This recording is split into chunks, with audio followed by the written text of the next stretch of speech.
How are you. आज मैं आपको फर्स्ट चैप्टर भाषा, लिपि और व्याकरण पढ़ाने जा रही हूँ। आप ध्यानपूर्वक ऑडियो सुनिएगा और पढ़िएगा।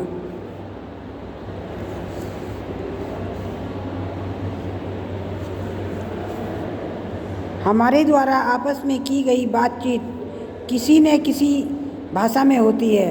हम अपनी बात दूसरों तक भाषा के माध्यम से ही पहुंचा सकते हैं। सुबह से शाम तक दूसरों से बातचीत करते हुए हम भाषा का ही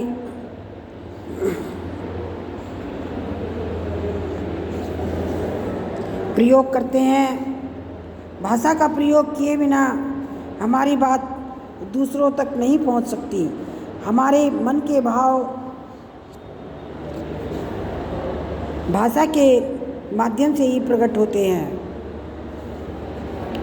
अतः भाषा वह साधन है जिसके द्वारा हम अपने मन के विचार बोलकर या लिखकर दूसरों तक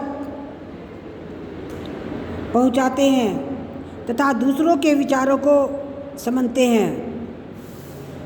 हमारे देश में विभिन्न प्रकार की भाषाएं बोली जाती हैं, जैसे हिंदी, अंग्रेजी, तमिल, उर्दू, बंगाली, गुजराती, मराठी आदि।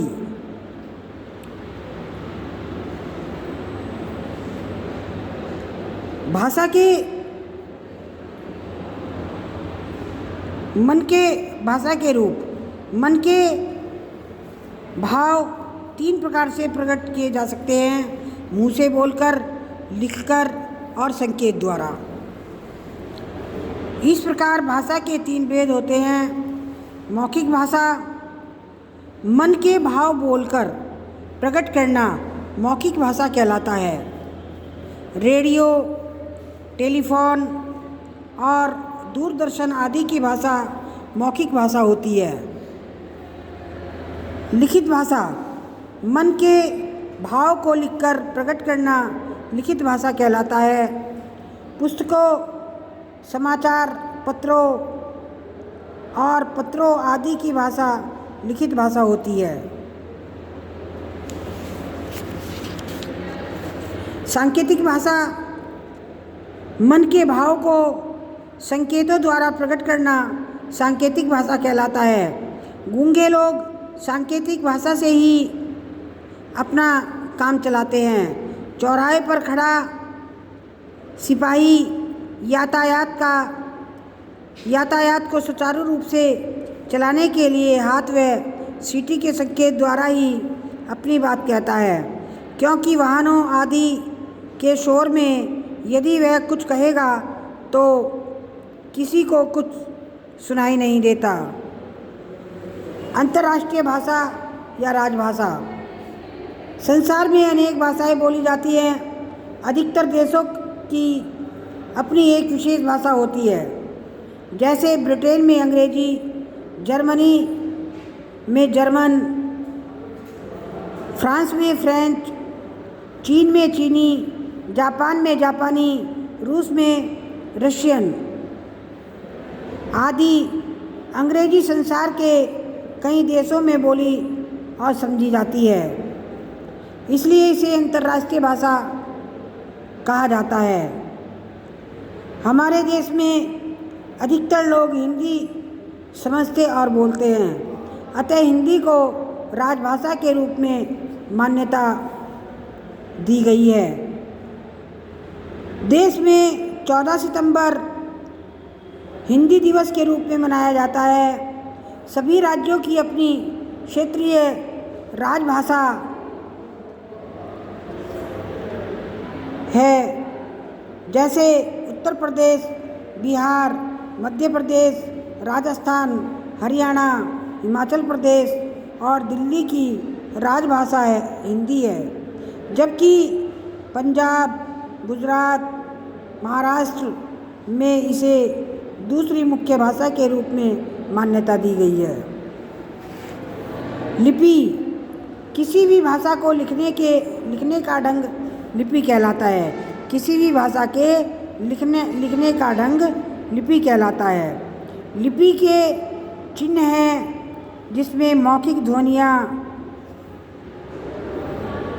जिनसे मौखिक ध्वनियों को लिखकर प्रकट करते हैं। प्रत्येक भाषा की अपनी लिपि होती है। हिंदी, संस्कृत, गुजराती, मराठी व असमिया आदि भाषाएं देवनागरी लिपि में लिखी जाती है। अंग्रेजी रोमन में, पंजाबी गुरुमुखी में,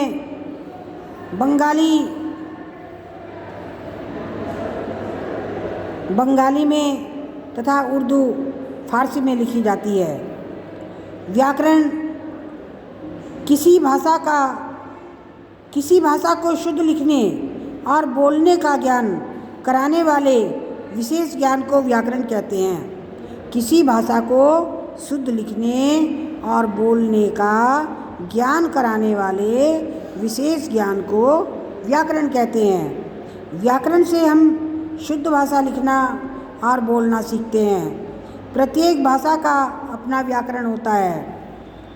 किसी भाषा के व्याकरण का उचित ज्ञान होने पर ही व्यक्ति उस भाषा के प्रयोग में कुशल हो सकता है। अपनी भाषा कहना व दूसरों की भाषा समझना ही भाषा है। भाषा के 3 रूप होते हैं: लिखित, मौखिक व सांकेतिक। देश व संसार में अनेक भाषाएं बोली जाती हैं। हिंदी हमारी राजभाषा है। किसी भी भाषा के लिखने के ढंग को लिपि कहते हैं। व्याकरण वह विद्या है जिसके माध्यम से हम भाषा को शुद्ध लिखना व बोलना सीखते हैं। Thank you very much. आप इस वीडियो को ध्यानपूर्वक देखिएगा और पढ़िएगा। सर ये फोटो